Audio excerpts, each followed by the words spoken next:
ആരാന്നാ ചോദിച്ചേ?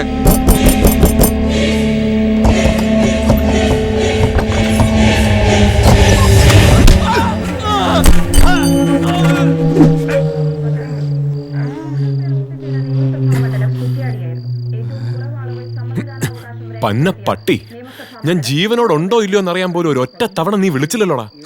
അതിനല്ലേ ഞാൻ ഈ ന്യൂസ് ചാനൽ മാറ്റാതെ വെച്ചിരിക്കുന്നേ. കത്തി മാറ്റടാ. നിനക്ക് എന്തെങ്കിലും പറ്റിയ ASP ശ്രീരാമകൃഷ്ണൻ അപായപ്പെട്ടിരിക്കുന്നു പറഞ്ഞ് അപ്പൊ തന്നെ ഇതില് ഫ്ലാഷ് ന്യൂസ് വരത്തില്ലേ? ഓ, ഇന്ന് ഞാൻ കയറി ഇടപെട്ടില്ലായിരുന്നേ, കാണായിരുന്നു. ഇതില് വേറെ പല ന്യൂസുകളും ഇതുപോലെ സ്ക്രോൾ ചെയ്ത് പോയനെ. ഏതായാലും എന്റെ കന്നി സസ്പെൻഷൻ ഇതോടെ ഒത്തുന്നാ തോന്നുന്നത്. ആ SP നാളെ തന്നെ നേരിൽ കാണണമെന്നാ പറഞ്ഞിരിക്കുന്നത്. എന്താവോ? തന്റെ നാള് രേവതിയാണെന്നറിഞ്ഞ് തനിക്ക് 34 വയസ്സുവരെ ശുക്രദശയാണെന്ന് മുമ്പൊരിക്കൽ ഞാൻ പറഞ്ഞത് ഓർമ്മയുണ്ടോ? ഉണ്ട്. അന്ന് അതിനെന്താ താൻ മറുപടി പറഞ്ഞത്? ശുക്രൻ ഇത്ര മോശമാണെങ്കിൽ ശനിയിൽ എന്റെ ഗതി എന്താവും സാറേ എന്ന്. ഇന്നലെ ഉച്ചയ്ക്ക് തന്റെ സസ്പെൻഷൻ ഓർഡർ എന്റെ കയ്യിൽ കിട്ടിയപ്പോൾ താനാ പറഞ്ഞത് ശരിയാണെന്ന് എനിക്കും തോന്നി. പക്ഷേ രേവതി നക്ഷത്രക്കാരന്റെ ശുക്രദശയുടെ പവർ എന്താണെന്ന് എനിക്ക് ശരിക്കും മനസ്സിലായത് ഇന്നലെ വൈകിട്ട് ഈ കവർ എൻ്റെ കയ്യിൽ കിട്ടിയപ്പോഴാണ്. നമ്മുടെ സ്റ്റേറ്റിന്റെ ആഭ്യന്തര കാര്യങ്ങൾ ചർച്ച ചെയ്യാൻ ഇന്നലെ ഡൽഹിയിൽ കൂടിയ ഒരു മീറ്റിംഗിൽ വെച്ച് സെൻട്രൽ മിനിസ്റ്റർ നമ്മുടെ മിനിസ്റ്ററോട് ഒരു വിശദീകരണം ആവശ്യപ്പെട്ടു. 2 ദിവസം മുമ്പ് ഏലപ്പാറയ്ക്ക് അടുത്ത് വെച്ചുണ്ടായ ഒരു കാർ ബോംബ് സ്ഫോടനത്തിൽ വ്യവസായ പ്രമുഖനും പൊതുപ്രവർത്തകനുമായ ബാലഗംഗാധരൻ കൊല്ലപ്പെട്ട സംഭവത്തെക്കുറിച്ച് അറിയാവുന്നതൊക്കെ നമ്മുടെ മൂപ്പിലാൻ പൊടുപ്പും തോങ്ങലും വെച്ച് തട്ടിവിട്ടെങ്കിലും ഡൽഹിയിലെ സാറിന് അതൊട്ടും തൃപ്തിയായില്ല. ആ കേസിന്റെ ഇൻവെസ്റ്റിഗേഷന്റെ കാര്യത്തിൽ പുള്ളി ഇപ്പോ ഒരു നിർദ്ദേശം വെച്ചിരിക്കുക. ഇനി അങ്ങോട്ടുള്ള അന്വേഷണം താൻ നടത്തിയാൽ മതിയെന്ന അങ്ങേര് പറയുന്നത്. ഞാനോ? സാർ എന്തോ പറയുന്നത്? അതിന് അങ്ങേർക്ക് എന്നെ എങ്ങനെ അറിയാം? അതാണല്ലോ ഇതിലെ സസ്പെൻസ്.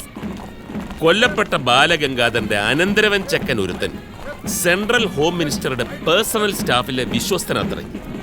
തന്നെയൊക്കെ പോലെ ഒരു യങ് ബ്ലഡ്. അയാളാ ഈ കേസ് തന്നെ കൊണ്ട് അന്വേഷിപ്പിക്കണമെന്ന് സെൻട്രൽ മിനിസ്റ്ററെ കൊണ്ട് ഇത്ര സ്ട്രോങ് ആയിട്ട് പറയിപ്പിച്ചത്. ആ ഓർഡറാ ഈ കവറില്. എന്താ തനിക്കൊരു താല്പര്യമില്ലാത്ത പോലെ? കുറച്ചു മുമ്പ് വ്യവസായ പ്രമുഖനെന്നും സാമൂഹിക പ്രവർത്തകനെന്നും ഒക്കെ സാറ് വിശേഷിപ്പിച്ച ഈ ബാലഗംഗാധരന് സാറ് പറയാൻ വിട്ടുപോയ മറ്റൊരു വിശേഷണം കൂടിയുണ്ട്. He was A chronic womaniser. അടുത്ത കാലത്തായി നടന്ന ഏതാണ്ട് 4ഓളം സ്ത്രീപീഡന കേസുകളിലെ പ്രതിയായിരുന്നു അയാൾ. That I know. So what? ഈ ഒരു സ്വഭാവം കൊണ്ടും പിന്നെ ബിസിനസ്സിലും രാഷ്ട്രീയത്തിലും അയാൾ കാട്ടിയിട്ടുള്ള നെറുകേടുകൾ കൊണ്ടും സമൂഹത്തിലെ പല ഉന്നതരും അയാളുടെ ശത്രുക്കളായിരുന്നു. മാത്രമല്ല, യൂസഫിനെ പോലെ ഒരു 3-കിട പിമ്പിനെ പൂട്ടാൻ പോലും കെൽപ്പില്ലാത്ത ഈ യൂണിഫോം ഇട്ടുകൊണ്ട് ഇൻവെസ്റ്റിഗേഷൻ എന്നും പറഞ്ഞ് ഞാൻ ആ വമ്പന്മാർ അടുത്തേക്ക് ചെന്നാൽ എന്താവും സാർ എന്റെ ഗതി? അതിന് ഈ ബാലഗംഗാധരന്റെ വധത്തിന് പിന്നിൽ താൻ പറയുന്ന പോലെ ഏതെങ്കിലും വമ്പന്മാരുണ്ടെന്ന് ഇതുവരെയുള്ള അന്വേഷണത്തിൽ നിന്നും എനിക്ക് തോന്നുന്നില്ല. മീഡിയാസിലൂടെ താനും അറിഞ്ഞിരിക്കുമല്ലോ. ദക്ഷാദാസ് എന്ന 23-കാരി എഞ്ചിനീയറിംഗ് സ്റ്റുഡന്റാണ് ആ കൊലപാതകം നടത്തിയിരിക്കുന്നത്. സ്ഫോടനത്തിൽ അവളും കൊല്ലപ്പെട്ടിരുന്നു.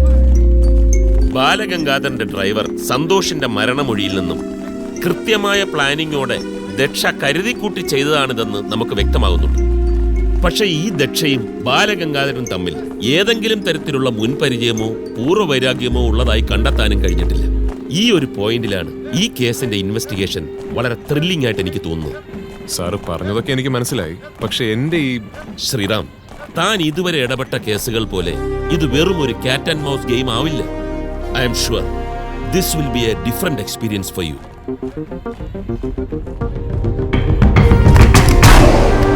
ബാലഗംഗാധരന്റെ ഡ്രൈവർ സന്തോഷിന്റെ മരണമൊഴിയുടെ വീഡിയോ ടേപ്പ് ഉൾപ്പെടെ ഇതുവരെയുള്ള ഇൻവെസ്റ്റിഗേഷന്റെ എല്ലാ ഡീറ്റെയിൽസും ഈ ഫയലിലുണ്ട്. Anyway, all the best. Thank you sir.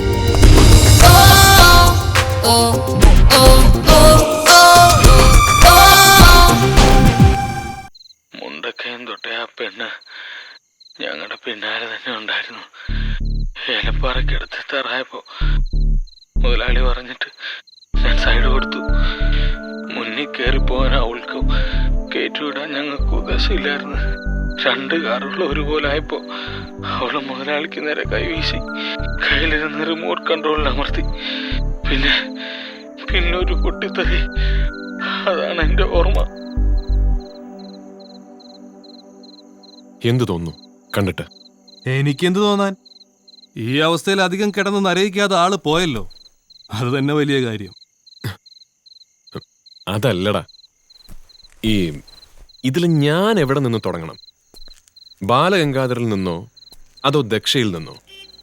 നേര് പറഞ്ഞ അക്കാര്യത്തിൽ ഞാനൊരല്പം കൺഫ്യൂസ്ഡാണ്. അത്യാവശ്യമായിട്ട് എന്നെ കാണണമെന്ന് പറഞ്ഞപ്പോഴേ ഞാൻ ഊഹിച്ചു ഇതുപോലെ എന്തെങ്കിലും പുതിയ പുകിലുമായിട്ടായിരിക്കും വിളിക്കുന്നതെന്ന്. എനിക്ക് പണി തന്ന് നിനക്ക് മതിയായില്ലേ ശ്രീ? ഞാൻ പലപ്പോഴും പറഞ്ഞിട്ടില്ലടാ, നീ പിന്നിലുണ്ടെങ്കിൽ എനിക്കതൊരു വലിയ കോൺഫിഡൻസാ. പക്ഷേ എനിക്കത് അങ്ങനല്ല. ആ യൂസഫിന്റെ കേസോടെ ഞാൻ പറഞ്ഞതാ, നിനക്ക് നിന്റെ വഴി, എനിക്ക് എന്റെ വഴി. മഴക്കാലത്ത് അലക്കുകാർ നേരിടുന്ന പ്രശ്നങ്ങളെക്കുറിച്ച് ഒരു ലേഖനം തയ്യാറായിക്കൊണ്ടിരിക്കുക ഞാനിപ്പോ. അതുപോലെ ആർക്കും ഉപദ്രവമില്ലാത്ത എന്തെങ്കിലുമൊക്കെ എഴുതി ഞാൻ എന്റെ കാലം കഴിച്ചോളാം. ദയവ് ചെയ്ത് ഉപദ്രവിക്കരുത്. വേണ്ടടാ, ഈ കേസ് അന്വേഷിക്കാൻ എനിക്ക് നിന്റെ ഒരു സഹായം വേണ്ട. കൃത്യമായ പ്ലാനോട് കൂടി തന്നെ ഞാൻ ഇൻവെസ്റ്റിഗേഷൻ ഇറങ്ങി പുറപ്പെട്ടിരിക്കുന്നത്. ബാലഗംഗാധരന് പൊളിറ്റിക്സിലും ബിസിനസ്സിലുമുള്ള സകലമാന ശത്രുക്കളുടെയും ലിസ്റ്റ് എന്റെ കയ്യിലുണ്ട്. നീ നോക്കിക്കോ, പൊക്കും ഞാൻ എല്ലാത്തിനും, അതിന് എത്ര വലിയ VIP ആണെങ്കിലും. എന്നാ നീ വിവരം അറിയും. എന്റെ ശ്രീ, നീ എടുത്തുചാട്ടം നിർത്തിയിട്ട് കാര്യങ്ങളൊന്ന് വിവേചിച്ചറിയും, എന്നിട്ട് തുടങ്ങുന്നത് ഇൻവെസ്റ്റിഗേഷൻ. 100 അധ്യായങ്ങളുള്ള ഒരു നോവലാണ് ബാലഗംഗാധരനെങ്കിൽ 2-3 പേജ് മാത്രം വരുന്ന ഒരു ഷോർട്ട് സ്റ്റോറിയാണ് ആ പെണ്ണ് ദക്ഷ. രണ്ടിലേത് വായിച്ചാലും നമുക്കറിയേണ്ടത് ഒരേ കാര്യം. അപ്പൊ പിന്നെ ദക്ഷ എന്ന ഷോർട്ട് സ്റ്റോറിയിൽ നിന്നും തുടങ്ങുന്നതാണ് നല്ലത്, അല്ലേ? അതെ. ഇപ്പൊ എനിക്ക് ഒരു കാര്യം ഉറപ്പായി, എന്റെ ഇൻവെസ്റ്റിഗേഷൻ ഞാൻ തുടങ്ങിയിരിക്കുന്നത് കറക്റ്റ് റൂട്ടിൽ തന്നെയാണ്. അത് നീ പോലും അറിയാതെ നിന്നെ കൊണ്ട് പറയിപ്പിച്ച എന്റെ ബുദ്ധി എങ്ങനെ ഉണ്ടാ? ഇതിനൊന്നും ചവിട്ടേണ്ടത് നിന്നെയല്ല, നിനക്ക് IPS തന്നവന്മാരെയാ. പോടാ. പോവാണോ? പിണങ്ങല്ലേ? ഇവിടെ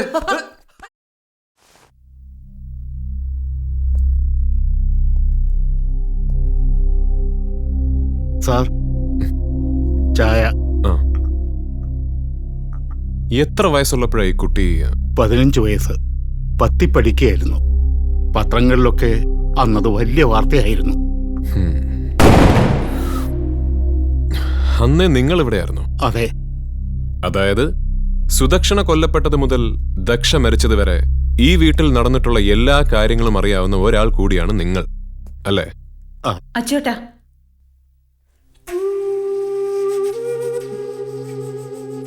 എനിക്കറിയാവുന്നതിനേക്കാൾ കൂടുതലൊന്നും അച്ചോട്ടൻ അറിയാൻ വഴിയില്ല സാർ. എന്തു വേണമെങ്കിലും സാറിന് എന്നോട് ചോദിക്കാം. ഓക്കെ. സ്വാഭാവികമായും എനിക്കറിയേണ്ടത് ദക്ഷയെക്കുറിച്ചാണ്. എന്തായിരുന്നു അവൾ? അല്ലെങ്കിൽ എന്തിനായിരുന്നു അവൾ? ഇതിൽ ആദ്യത്തെ ചോദ്യത്തിന് ഉത്തരം തരാൻ ഒരുപക്ഷെ എനിക്ക് കഴിഞ്ഞേക്കും. എന്റെ ഭർത്താവ് ശിവദാസ് ഒരു ആക്സിഡന്റിൽ മരിക്കുമ്പോൾ ദക്ഷയ്ക്ക് 6 സുദക്ഷണയ്ക്ക് 12 വയസ്സായിരുന്നു പ്രായം. അന്ന് ഞാനും അദ്ദേഹവും ഒരേ കോളേജിൽ, ഒരേ ഡിപ്പാർട്ട്മെന്റിൽ അധ്യാപകർ. കണക്കിലേറെ സ്വത്തുണ്ടായിരുന്ന ഒരച്ഛന്റെ ഏക മകളായിരുന്നിട്ടും, ജീവിക്കാൻ നല്ലൊരു ജോലി ഉണ്ടായിരുന്നിട്ടും ഒരാൺതുണയില്ലാതെ ഭർത്താവ് മരിച്ചൊരു സ്ത്രീക്ക് കഴിഞ്ഞുകൂടാനാവില്ലെന്ന മിഥ്യാബോധം എപ്പോഴും എന്നെയും പിടികൂടി. കോളേജിൽ അദ്ദേഹത്തിന് പകരക്കാരനായി വന്നാൽ എന്റെ ജീവിതത്തിൽ അദ്ദേഹത്തിന് പകരക്കാരനായി. അവിടെ മുതൽ എനിക്ക് പിഴച്ചു തുടങ്ങിയിരുന്നു. ലോകത്ത് പെണ്ണായി പിറന്ന എന്തിനേയും ദുഷിച്ച കണ്ണോടെ മാത്രം നോക്കിയിരുന്ന ഒരു നെറുകെട്ട മനുഷ്യൻ, സ്വന്തം മകളെ പോലെ കാണേണ്ടിയിരുന്ന എന്റെ സുദർശനെ ദക്ഷയുടെ കൺമുമ്പിൽ വെച്ച്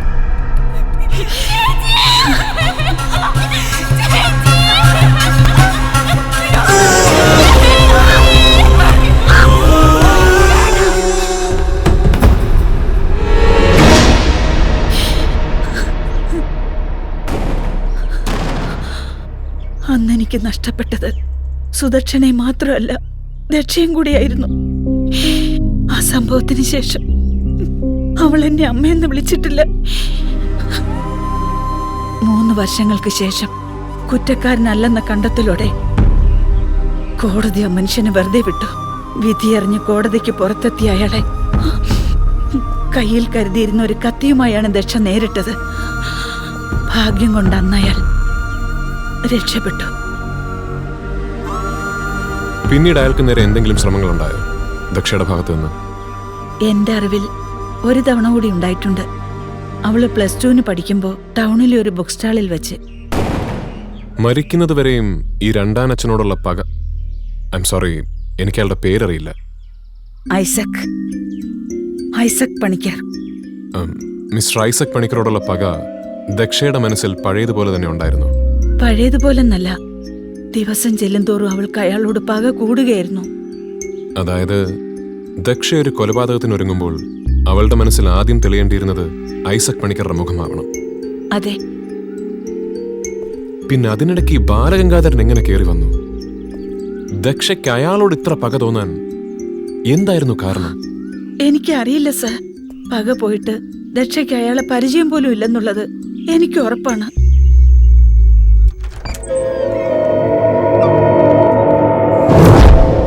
ഇതാണ് ദക്ഷയുടെ റൂം.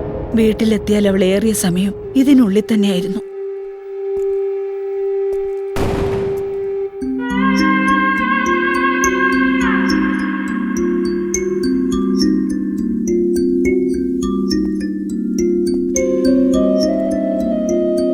ഈ സിസ്റ്റം ദക്ഷയുടേതാണോ? അതെ. Can I? പ്ലീസ്.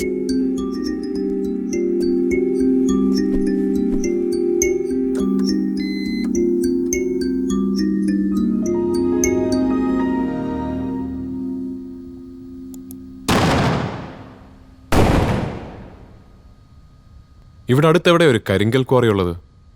ഇടയ്ക്കിടയ്ക്ക് കേൾക്കുന്നുണ്ടല്ലോ ഈ ശബ്ദം. 1 കിലോമീറ്റർ അപ്പുറത്തൊന്നുണ്ട്.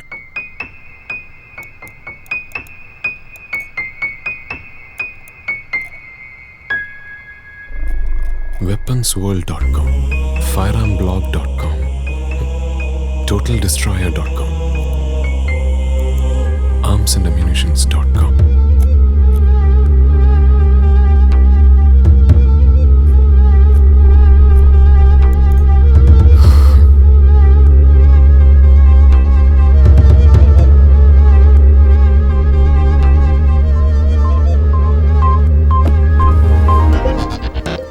മരിക്കുന്നതിന് മുൻപോ പിൻപോ ദക്ഷയല്ലാതെ മറ്റാരെങ്കിലും ഈ കമ്പ്യൂട്ടർ യൂസ് ചെയ്തിട്ടുണ്ടോ? ഇല്ല, ഇത് അവളുടെ മാത്രമായിരുന്നു.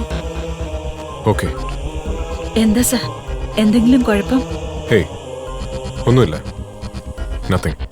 ഈ അച്യുതൻ നായരല്ലാതെ ഇവിടെ മറ്റാരുമില്ലേ സഹായത്തിന്? കുക്കിങ്ങിനും അകമ്പണിക്കുമായി ഇവിടെ അടുത്തുള്ള ഒരു സ്ത്രീ വരും. പറമ്പിൽ എന്തെങ്കിലും പണിയുണ്ടെങ്കിൽ ഒഴിവുള്ളപ്പോ അവരുടെ ഭർത്താവ് വന്ന് ചെയ്യും. അയാൾക്ക് ക്വാറിയിലാണ് സ്ഥിരം പണി. എന്താ അയാളുടെ പേര്? കേളു.